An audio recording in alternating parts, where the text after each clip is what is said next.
Shalom, ketemu lagi di Kingdom Generation bersama saya Joe dan ada Nico. Halo semuanya, saya Nico.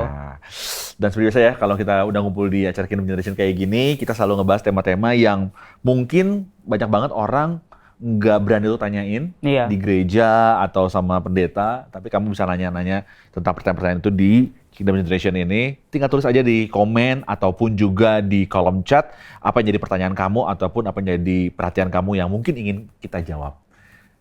Ngomong soal kehidupan dan pertanyaan yang Wah. banyak itu. Sulit sekali sepertinya. Pastinya. Kok kamu pernah nggak sih ngalamin di satu ruangan gelap, mati lampu, pokoknya bener nggak ada cahaya sama sekali deh, udah nggak ada cahaya sama sekali, terus kamu tuh ngerasa bingung gitu di ruang gelap gitu. Pernah nggak sih ngerasa kayak gitu? Pernah, pastinya pernah lah. Nah, Tapi itu gimana tuh? pasti yang pikiran pertama tuh pasti panik. Lah ini kenapa nih gitu. Emang kejadiannya gimana kejadiannya? Ingat nggak kamu kejadiannya waktu itu? Waktu itu kalau nggak salah lagi tidur biasa, Terus? tiba-tiba boom, mati gitu. Maksudnya melek aja tuh gelap gitu. Oh, karena gelap banget dan Iya, malam gelap kayaknya banget, itu berarti ya? malam. Terus? Panik dong. Kayak misalnya teriak-teriak gitu. Mama, papa gimana. Sampai papa mama, udah tenang, ini mati lampu doang gitu. Jadi kamu tuh ngerasa tadi kayak panik gitu tuh karena kamu nggak bisa ngebayangin lagi ada kejadian apa, terus apakah ada orang sekitar kamu atau enggak gitu ya? Iya. Oke. Kenapa reaksi pertama kamu tuh manggil papa mama? Kenapa nggak apa gitu reaksi yang lain gitu loh? Ke WC gitu? Gak ada Kan hubungannya tambah ya? gelap dong Gak ada kalau ke hubungannya. WC kan. Kenapa pikirnya papa mama ya menurut kamu?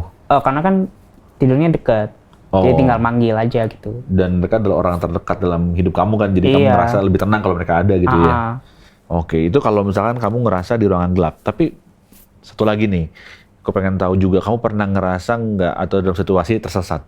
Tersesat tuh kayak misalkan kamu lagi bingung banget, lagi mau pergi ke arah mana atau ke daerah mana, terus ternyata nyasar gitu. Pernah nggak sih? Oh itu pernah. Tapi Gimana? waktu itu ceritanya, saya bercerita nggak nih? Boleh dong, ditanya nggak bercerita. Jadi waktu itu saya mau ke rumah teman saya, Heeh. teman SD. Terus? Saya ngomong dong sama, kalau nggak salah tuh teman saya yang ngajakin. Iya. Kok main dong ke rumah gitu. Yaudah akhirnya saya ngomong sama papa saya, "Pak, mau main nih ke rumah," diajakin gitu. Tapi papa saya tuh kan biasanya kalau ada kenapa-kenapa kan, rumahnya di mana, jalannya di mana, jam berapa, sampai kapan gitu kan. Oke. Tapi karena udah kasih tahu alamatnya, ya akhirnya jalan gitu. Tapi sampai situ, saya pun sendiri nggak tahu rumahnya di mana gitu. Lah, tapi kamu tahu alamatnya, cuma kamu nggak tahu arahnya kemana gitu? Iya, alamatnya tahu. Heeh. Papa saya juga tahu alamatnya, tapi nggak tahu rumahnya di mana gitu. Oke. Sampai lurus ujung kan, sampai muter-muter. Papa saya akhirnya marah sama saya gitu. Kenapa sih ini teman kamu gila kali gitu. Sampai sesat gini. Gila gitu. Akhirnya saya coba WA. Karena waktu itu ini udah bisa pakai WA kan. Saya WA teman saya. Rumah kamu yang mana nih gitu. Yang ada ininya bukan gitu. Teman saya puji Tuhannya, iya rumahnya yang itu. Oh, oke. Saya kan jadi gimana ya? Tapi ketemu kan akhirnya kan? Iya, ketemu. Oke. Justru kamu ketemu setelah kamu nanya sama teman kamu itu tujuannya dan akhirnya ketemu juga tempatnya gitu ya? Iya. Memang nggak enak banget ya kalau misalnya kita lagi dalam situasi yang kita nggak bisa kendaliin kayak tadi ya, gelap tiba-tiba. Itu kan gelap kan bukan kamu yang matiin lampunya kan? Iya. Memang gelap. Terus panik dan akhirnya kamu manggil orang tua kamu gitu loh. Terus yang kedua tadi kita juga paling nggak enak kalau misalnya kita nyasar karena kita nggak tahu gitu loh arah tujuan apa yang harus kita ke arah mana, terus juga apa yang harus kita lakuin, dan itu ngebingungin antara kamu sama papa kamu kan. Iya. Dan yang kamu lakukan adalah nanya sama yang punya tempat, supaya kamu akhirnya bisa ketemu sama tujuan hidupnya gitu kan, tujuan kemana kamu pergi kan. Ya, gitu juga sebenarnya sama yang namanya ini loh, kehidupan kita sehari-hari. Bayangin aja sekarang, kalau misalkan ya, setiap hari dalam hidup gitu ya, kita pas bangun tidur tuh, Iya. ngapain ya? Kayaknya kok nggak ada tujuan banget itu hidup tuh cuman bangun, makan, tidur, bangun, makan, tidur. Terus kayak hidup tuh cuma buat makan dan tidur gitu loh. Udah nggak ada tujuan gitu kan. Itu kan kita jadi bingung banget, iya nggak sih? Dan sebenarnya pada waktu dalam hidup aja, ini kita nggak usah ngomong soal soal sehari-hari hanya sekedar bahwa kalau kita bangun nggak punya tujuan, itu pasti boring banget, pasti ngebosenin banget. Iya. Apalagi kalau hidup tanpa Tuhan gitu loh. Iya. Hidup tanpa Tuhan tuh kayak bener-bener gini. Jadi gue tuh sebenarnya, aku tuh sebenarnya hidup tuh buat ngapain sih? Ya mungkin dari teman-teman juga ya yang nyaksiin acara Kingdom Generation juga mungkin pernah lo ngerasa gini. Sebenarnya aku tuh hidup tuh buat apa sih? Nah, coba kamu boleh tulis di chat atau di kolom komentar. Kamu pernah nggak ngalamin kebingungan, ngerasa bahwa apa sih buat apa sih hidup tuh? Terus apa yang kamu rasain dan kamu boleh cerita di kolom chat itu ya? Iya. Nah, tapi kalau misalnya kita ngalamin kegelapan dunia kayak gitu, terus saya bilang bahwa kita tuh butuh Yesus. Iya. Karena Yesus yang bisa nunjukin ke arah mana kita pergi dan harus apa yang kita lakukan dalam hidup. Itu sih sebenarnya. Oke. Apa ada hal-halnya yang kamu pengen tanyain? Temen aku juga pernah nanya sih. Waktu itu kalau nggak salah pernah nanya. Random, asal. Karena kan teman saya kan bukan pengikut Kristus di luar kan. Ngeliat saya nih, kayaknya tuh apa-apa nggak boleh gitu. Dia nanya, jadi orang Kristen tuh sebenarnya enak gak sih gitu? Maksudnya, atau emang hidup jadi orang Kristen tuh serba nggak boleh gitu? Maksudnya di ini nggak boleh, ngomong ini nggak boleh gitu. Jatuh kepleset nggak boleh ngomong kasar. Iya. Kalau latah nggak boleh ngomong kayak aneh-aneh. Kalau misalkan, ya pokoknya ada banyak kayak seakan-akan tuh gini. Kok kayaknya tuh ribet banget sih, ada banyak banget aturan kayak gitu kali ya? Iya. Sebenarnya sih gini, hidup dalam Tuhan itu bukan masalah boleh nggak boleh sih sebenarnya sih, karena bukan masalah aturan mana yang harus dilakuin, yang mana boleh dan tidak bolehnya, bukan itu intinya sih sebenarnya. Gitu ya. Tapi ada satu firman Tuhan ya di Roma 12 ayat 2, firman Tuhan bilang gini, janganlah kamu menjadi serupa dengan dunia ini, tapi berubahlah oleh pembaruan budimu. Nah ini dulu, di firman itu bilang gini, janganlah kamu jadi serupa sama dunia ini. Kenapa sih Tuhan bisa ngomong jangan kamu serupa sama dunia ini? Karena sebenarnya kita tuh bukan berasal dari dunia ini. Bukan jadi alien, maksudnya tiba-tiba kepalanya lonjong, terus warna hijau. ketemu orang warna hijau, terus tangan salamannya gini. Beda banget, enggak sih. Tapi lebih ke gini, bahwa memang kita kan diciptakan sama Tuhan itu kan untuk tujuannya adalah untuk kita bisa memuliakan nama Tuhan. Karena kita berasal dari Tuhan. Dan Tuhan menciptakan kita juga untuk kembali lagi bersama dengan Dia gitu kan. Iya. Artinya ketika kita ada di dunia ini, memang kita bukan berasal dari dunia ini. Jadinya waktu Tuhan bilang gini, jangan kamu jadi serupa deh sama dunia ini. Karena ya tadi dunia ini banyak sesatnya, dunia ini ada banyak kegelapan yang meliputi kehidupan kita. Tapi berubahlah oleh pembaruan budi. Aneh kan? Jangan jadi serupa, berarti harusnya kita lagi benar nih. Iya. Tapi firman Tuhan yang berikutnya bilang, tapi berubahlah oleh pembaruan budi. Oh berarti walaupun saya tahu bahwa saya itu sebenarnya ciptaan Tuhan, dan saya tahu bahwa saya sebenarnya punya tujuan yang Tuhan mau, ternyata ada juga dalam hidup kita yang kayaknya tadi gelap tadi. Iya. Dan kadang-kadang tersesat juga gitu, walaupun kita udah tahu tujuannya. Kayak tadi ya, kamu kan tahu mau ke rumah temen nih. Tapi bisa aja kamu tersesat gitu loh. Iya, bisa tahu aja. tujuan, tapi kadang-kadang jalannya juga suka salah gitu kan. Iya. Nah, Tuhan bilang, ya pembaruan budi itu penting. Sehingga kamu bisa ngebedain yang mana kehendak Allah, yaitu apa? Apa yang baik, berkenan kepada Allah, dan yang sempurna. Kalau bisa baca dari ayat ini, artinya gini loh, yang paling penting tuh buat Tuhan itu adalah bukan masalah apa yang boleh dan apa yang nggak boleh. Tapi kita bisa tahu apa yang menyenangkan hati Tuhan karena dasarnya kita bangun hubungan sama Tuhan. Kayak kamu nih misalkan kamu kamu sayang sama adik kamu. Iya. Kamu sayang sama adik kamu. Nah, kalau kamu sayang sama adik kamu, maka kamu akan tahu apa yang dia suka dan apa yang dia nggak suka. Iya, pasti. Namanya sayang kan? Nah, kalau sayang sama dia, kamu nggak mungkin dong nyodorin sesuatu yang dia nggak suka. Iya, nggak mungkin. Dia kalau adik kamu suka alergi sama apa nggak? Atau dia takut sama binatang apa nggak? Paling kecoa lah. Pasti semua orang takut kecoa. Iya, dia suka kecoa. kecoa. Enggak takut kecoa. Nah, kalau kamu tahu bahwa adik kamu takut sama kecoa, nggak mungkin dong. Kalau kamu udah sayang sama dia, Nathan, ini ada kecoa. Terus kamu pegang-pegang, kamu deketin sama dia. Itu kan berarti kan kamu nakut-nakutin, berarti kamu nggak sayang sama dia dong. Iya. Gitu kan? Tapi kalau kamu sayang sama dia, ketika ada kecoa, kamu lihat aja dikit ada kecoa, udah jauh kan? Kamu akan, entah kamu bawa adik kamu masuk kamar untuk dia nggak lihat, atau kecoanya kamu usir. Atau enggak ikut rame-rame yang ngebunuh tuh kecoa. Gitu. Agak brutal ya. Iya. Ganggu. Nah, tapi intinya adalah kamu nggak akan membawa sesuatu yang nggak dia suka ke hadapan dia karena kamu tahu bahwa itu akan mencelakai dia atau dia jadi nggak suka. Sama seperti sama Tuhan. Kamu tahu apa yang kamu lakukan itu nggak baik, bukan karena Tuhan sekedar larang buat kamu untuk tidak kamu lakukan. Tapi sebenarnya kamu melakukan itu karena apa?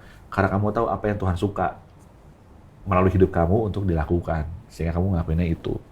Gitu. Nah, ngomongin tentang jadi serupa, janganlah kamu jadi serupa dengan dunia ini, itu kan hubungan sama kehidupan ya. Iya. Sama Tuhan.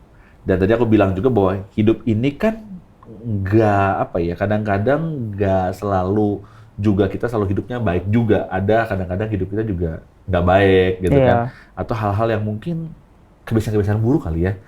Nah, kalau buat Niko sendiri, ada nggak sih kok cerita gimana Tuhan itu pernah ngerubah hidup Niko? Jadi mungkin dulu Niko punya kebiasaan kah, punya pengalaman kah yang buruk gitu loh. Terus akhirnya ketemu sama Tuhan dan akhirnya Tuhan itu bisa ngebebasin hidup kamu gitu loh, menjadi hidup yang lebih baik. Kalau soal cerita itu, kalau soal pengalaman sih, yang paling sering sih saya suka dikit-dikit marah gitu. Karena saya tuh saya kan biasa aja kan sebenarnya. Maksudnya kalau nggak ada apa-apa, yaudah saya diem aja gitu. Tapi kalau misalkan saya nggak ngelakuin salah apa-apa, tapi adik saya kayak mukanya kesel gitu sama saya kan bingung dong. Lah, ini adik saya kenapa nih gitu? Kok tiba-tiba kesel gitu? Saya coba ngomong kan, baik-baik. Kenapa man? Kenapa tan? Gitu. Tapi reaksinya tuh kayak kesel gitu, kayak kesel, gitu iya ya? Bete. Ih apaan sih gitu, kayak gitu. Terus? Saya kan mau berusaha sabar dong. Ya, tapi ya gimana? saya sampai sekarang sih masih suka marah-marah gitu. Tapi itu yang sekarang tuh saya cuman marah-marah itu ya bentak doang gitu sampai teriak gitu. Kalau dulu itu lebih parah. Dulu gimana parahnya? Dulu saya bisa aja, saya cekek. Iya, karena kesal saya cekek. Itu karena kan saya lihat kukunya nih. Saya cekek itu saya agak kayak neken gitu. Saya sampai bekas gitu. Dia gitu iya. Terus sampai mukul adik saya lah, yang Nathan. Manda saya tampol gitu doang, nampar gitu. Kok mama saya nggak berani. Gila. Oh mama. Oke. Barang saya pernah patahin gitu. Atau lemari saya tonjok keras gitu. Sampai rusak gitu. Tapi sebenarnya setelah saat itu saya nangis. Kenapa? Kok ya maksudnya mereka tuh adik saya gitu. Nathan Manda adik saya, mama ya mama gitu. Maksudnya saya sebagai abang masa iya nyakitin mereka gitu. Padahal mereka nggak pernah disakitin orang gitu. Saya ditonjok itu sama orang itu nggak pernah, sama saya doang gitu. Jadi saya mulai berubah gitu. Saya berdoa gitu sama Tuhan. Tuhan, kalau misalkan Engkau benar-benar ada, gimana kalau kiranya Engkau beri saya gitu, misalnya pelan-pelan, emosinya diredain gitu. Maksudnya biar nggak sampai mukul gitu, sekedar ya marah gitu aja. Jadi sampai sekarang sih, untuk puji Tuhannya, saya marahnya cuma sampai bentak gitu doang. Iya, nggak ada manusia yang benar-benar sempurna tuh kan nggak ada ya. Iya, nggak ada. Yang ada adalah setiap dari kita tuh sadar bahwa kita tuh pernah punya masalah, punya hal-hal yang benar-benar ngerusak hidup kita dari dalam, kayak tadi ya, rasa marah kayak gitu yang nggak terkendali. Jadi ada beda loh antara orang yang marah sama pemarah. Kalau tadi yang kamu sebutin pada waktu yang dulu, itu kamu pemarah. Pemarah itu artinya kamu memang nggak bisa ngendaliin ketika ada sesuatu yang ganggu kamu. Ganggu dalam arti kayak tadi adik kamu mungkin cuma bete doang, terus kamu nanya dia nggak peduliin, kamu langsung jadi kepicu emosinya. Akhirnya kamu lebih coba untuk menyelakai orang yang kamu sayang sebenarnya gitu loh. Iya. Dan kamu ngerasa kamu nggak bisa ngendalin diri kamu waktu kamu marah. Itu pemarah. Tapi kalau orang yang marah adalah orang yang memang karena emosi, dia emosi karena dia mungkin ada kekesalan di kehidupannya dia, jadi dia emosi dan dia luapin emosinya. Tapi bukan berarti dia nggak bisa mengendalikan. Kayak tadi kamu kan sekarang udah nggak mukul, Iya, udah nggak. kamu udah nggak nyakitin dia, kamu cuma sekarang udah mulai reda nih. Iya. Dari yang fisik sekarang verbal, jadi cuma ucapan aja sekarang. Iya. Gitu. Tapi saya percaya bahwa Tuhan pasti akan terus kasih pemulihan buat Niko untuk jadi orang yang terus akan jadi lebih baik gitu kan. Iya, pasti. Karena dari kita ya, itulah ya namanya pertobatan itu kan selalu ada tahapannya ya. Iya. Jarang banget, ada yang instan tapi jarang banget gitu loh sesuatu perubahan itu jadi dalam instan. Tergantung dari keputusannya kamu sendiri Iya. gitu. Nah, sama juga kalau misalkan ada teman-teman di sini yang nonton acara Kingdom Generation ngerasa bahwa gini, aku tuh udah minta sama Tuhan untuk aku tuh berubah dalam kehidupan aku. Aku tahu nih, aku tuh harusnya bisa kendaliin. Aku mungkin terikat sesuatu, aku mungkin bisa sebenarnya sih bisa mengendalikan emosi aku, amarah aku, karakter aku. Tapi aku udah berusaha sedemikian rupa nih. Aku udah doa, aku udah puasa, aku udah lakuin banyak hal, tapi ternyata nggak bisa. Memang salah sih. Harusnya bukan itu sih yang dilakuin gitu. Doa penting, tapi yang paling penting ini adalah sadar bahwa kita harus mengambil keputusan yang benar. Mengundang Tuhan itu penting, tapi juga mengambil keputusan untuk jalan sama Tuhan. Sama kayak kamu nih, Niko pengen pergi ke teman-teman tadi. Iya. Kamu tahu tujuannya ke situ, tapi kamu nggak pergi-pergi. Kamu nggak jalan-jalan, ya nggak nyampe. Iya. Papa misalkan ngajak kamu, ayo Papa antar, tapi kamu nanti aja Pak. Tapi kamu harus pergi sekarang kan? Iya Pak, aku tahu kamu mesti ke sana. Tapi kamu sih nggak kemana-mana, nggak berjalan kemana-mana. Itu nggak berubah kamu kemana-mana, gitu akhirnya kan ya. Gitu. Nah, bicara soal tadi kamu sempat ngomong soal kau kayaknya hidup dalam kekristenan itu ada kayak banyak aturan gitu ya. Iya. Nah, kalau menurut kamu sendiri sebenarnya perintah Tuhan itu apa ya? Ada nggak sih perintah Tuhan yang udah kuno dan yang nggak berlaku lagi buat kamu, menurut kamu? Kalau saya sih kepikiran satu. Apa tuh? Biasanya kan kalau kita mau tobat kan sekarang kan berdoa gitu kan, atau kemana gitu ngomong sama pendeta. Nah ini dulu persembahan korban, kayak domba, sapi gitu, ya kan? Karena kan dulu, contohnya aja Ayub kan, tiap hari dia mau minta ampun sama Tuhan, persembahan korban gitu. Tapi semenjak Tuhan Yesus datang, lahir ke dunia sebagai manusia, itu kalau nggak salah Tuhan Yesus tuh jijik sama hal yang kayak gitu. Betul. Jadi makanya apalagi setelah Tuhan Yesus naik, kita dikasih Roh Kudus sama Tuhan. Gitu. Jadi nggak perlu lagi persembahan korban, itu nggak perlu lagi.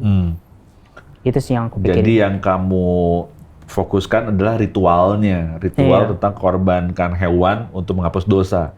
Dan saat ini kita nggak perlu lagi mengorbankan binatang gitu ya, karena udah ada korban yang sempurna. Iya. Korban yang jauh lebih sempurna dari segala macam binatang yang bisa kita korbanin, yaitu Yesus Kristus. Sehingga kita akhirnya bisa hidup dengan baik tanpa harus berkorban lagi binatang itu. Iya. Ya, itu aturan yang memang bukan berarti dihilangkan, tapi karena korbannya digantikan dengan yang lebih baik gitu ya, seperti itu. Ya, aku setuju sih. Tapi bukan berarti bahwa aturan-aturan itu ada untuk ngekang kita, ya nggak sih? Iya. Aturan itu kan ada tuh sebenarnya gini. Aturan tuh ada tuh sebenarnya untuk membuat kita jadi hidup lebih baik. Contoh nih ya, kamu pernah punya pengalaman nggak merasa waktu orang tua kamu, papa mama nih, bikin aturan di rumah, terus bikin aturan di rumah ada nggak aturan di rumah yang bikin kamu gak enak banget gitu loh? Sering. Contohnya? Ungkapkan. Tiap pagi. Apa tuh? Ngepel, sapu, terus bersihin tuh, semir tuh sepatu, cuci baju sendiri, cuci piring. Kalau ada sempat waktunya masak sendiri. Waduh. Kalau perlu mama biarin aja tidur dulu, bangun dah duluan. Mama sebenarnya ngapain sih di rumah? Iya. Kamu ngerasa, aduh kok gini banget sih gitu ya? Iya, kayaknya. Tiap hari kok tujuan kerjanya gini terus gitu tiap hari gitu ya? Iya. Tapi kamu tahu nggak bahwa suatu hari nanti ketika mama udah nggak ada, setiap dari kita tuh pasti akan ngelakuin itu semua. Oh, itu udah pasti. Iya kan, bener? Iya. Terus kalau kamu nggak dibiasain dari sekarang, misalkan ya, kamu nggak dibiasa, kamu dibiarin, udah serah deh, pokoknya mama semua yang ngelayanin lah. Iya. Kamu nggak usah ngepel, kamu nggak usah nyuci, kamu nggak usah masak. udah mama aja semua gitu kan. Terus suatu hari nanti mama udah nggak lagi hidup sama kita nih. Iya. Kira-kira kamu bisa bertahan hidup nggak tuh? Enggak. Udah pasti enggak itu. Bengong gitu. Di rumah. Kok ngapain nih sekarang gitu? Rumah kotor, berantakan, cucian numpuk gitu kan. Iya. Laper, cuma bisa beli doang gitu kan. Nah, kita tuh baru bisa bersyukur ketika apa? Ketika kita udah bisa melewatinya gitu loh. Semua masalah itu kita lewati, kita harusnya nyadar, oh ternyata dulu tuh si mama tuh suruh aku begini, ngeberesin tempat tidur lah, nyuci lah, dan segala macam tadi kamu sebutin. Iya. Itu sebenarnya buat siapa sih? Buat saya juga sih. Iya. Karena kalau saya nggak dibiasain, bisa hancur di masa depan saya itu bisa hancur. beda gitu kan. Nah, jadi kalau kita belajar dari sini begini, bahwa setiap aturan yang Tuhan buat dalam kehidupan kita atau setiap aturan dalam dunia ini, nggak ada yang sebenarnya untuk mengekang kita. Tapi justru aturan-aturan itu ada untuk membimbing kita, untuk nuntun kita, untuk jadi orang yang jauh lebih baik. Ya, kadang-kadang kita ngerasa bahwa setiap aturan-aturan Tuhan, setiap apa yang kita baca dalam Alkitab, ketika kita ditegur sama Tuhan lewat bacaan Alkitab atau lewat doa atau lewat firman Tuhan yang kita dengar, kita ngerasa, kok gini banget sih gitu kan, kok gue jadi nggak bebas gitu loh. Iya. Tapi itu sebenarnya ada cara-cara Tuhan untuk nuntun hidup kita gitu loh.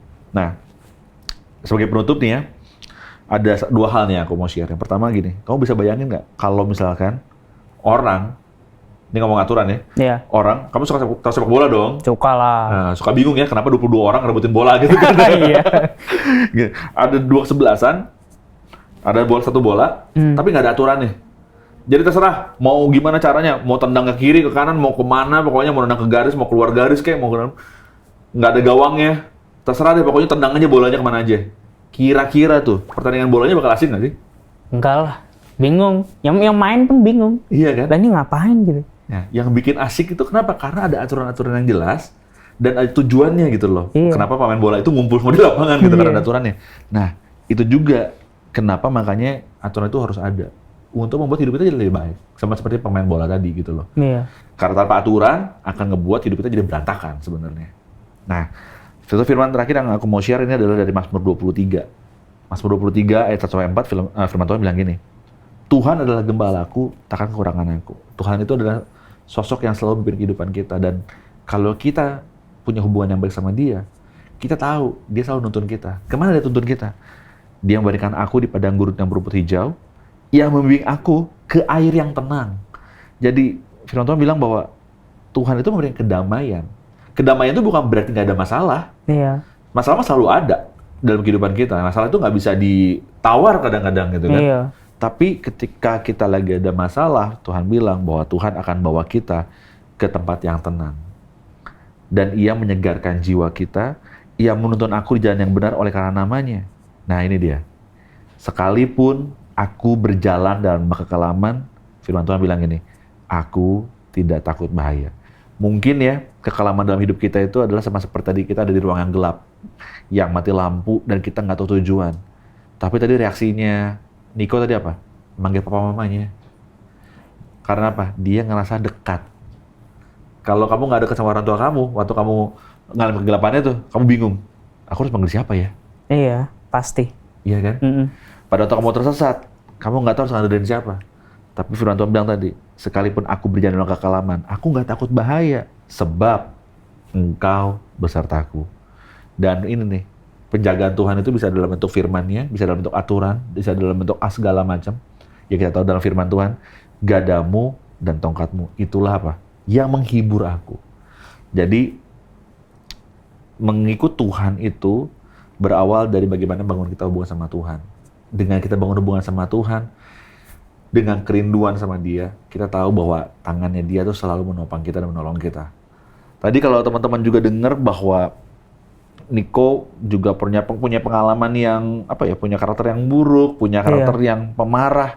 Tapi kalau dia dekat sama Tuhan, dia tahu bahwa dia harus berubah dan dia mengambil keputusan yang benar untuk berubah. Pertanyaan sekarang, teman-teman sekarang ngelihat acara ini, apa yang kamu mau rubah dalam kehidupan kamu? Mau nggak kamu serahkan semuanya dalam Tuhan? Kok apa yang kamu bisa share nih dari apa yang udah kita diskusin hari ini? Ya aku diskusin kesimpulannya ya. Ya berarti hidup tanpa aturan tuh ya kacau hidup ya. Maksudnya Ya mungkin dulu kita pasti pikirnya, ini apaan sih aturan mulu gitu. Gimana sih kalau misalkan nggak ada aturan gitu, pasti enak. Tapi kalau dipikir-pikir lagi, yang ada kacau gitu. Dan juga ya kita harus dekat juga gitu sama Tuhan. Maksudnya jika suatu saat nanti tersesat atau suatu saat nanti nggak ada jalan sama sekali, ya siapa lagi kalau misalkan kita minta bantuan selain Tuhan Yesus. Benar. Gitu. Ya. Untuk masuk dalam tahun kemenangannya Tuhan, the year of truth living, adalah tahun di mana kita punya tujuan itu nempel sama Tuhan. Dan berkemenangan itu bukan berarti bahwa kita harus jadi juara satu. Iya. Tapi hidup dalam kemenangan itu adalah dengan siapa kita hidup. Dan pastiin bahwa kita itu hidup dalam Tuhan, bersama dengan Tuhan. Kita mengundang teman-teman semua yang nyaksikan acara ini, kalau kamu ngerasa bahwa, aku nih kayaknya hidup tuh dalam lembah kekelaman nih. Aku ngerasa bahwa hidup kamu tuh banyak gabutnya. Banyak hal-hal yang nggak jelas. Aku tuh banyak hal-hal yang kayaknya aku pengen lepas dari hal-hal yang jelek, yang jahat dari karakter aku, tapi aku nggak bisa. Aku punya masa lalu yang kelam, aku punya trauma. Yuk datang sama Tuhan yuk. Karena cuma Tuhan yang bisa kasih kamu ketenangan. Sama seperti tadi ya, Mazmur tadi bilang bahwa Tuhan adalah gembala yang baik. Tuhan menuntun aku ke padang rumput yang berumput hijau dan membawa aku ke air yang tenang.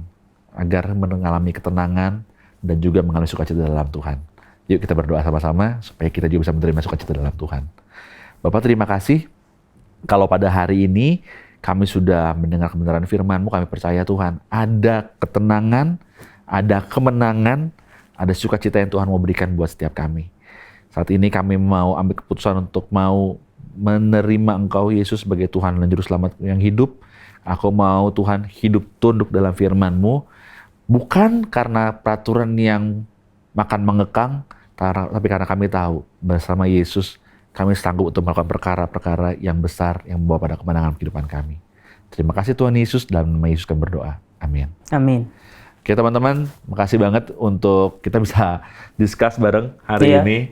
Ya gimana Tuhan bisa nuntun kehidupan kita dengan baik supaya hidup kita, bukan berarti hidup kita akan lepas dari masalah, tapi walaupun ada masalah, hidup kita akan terus dalam kemenangan dalam Tuhan karena kita menyertakan Yesus dalam kehidupan kita. Thank you Nico. Thank you juga untuk Kak Jo. kita hari ini. Oke, sampai kita ketemu lagi nanti di Kingdom Generation.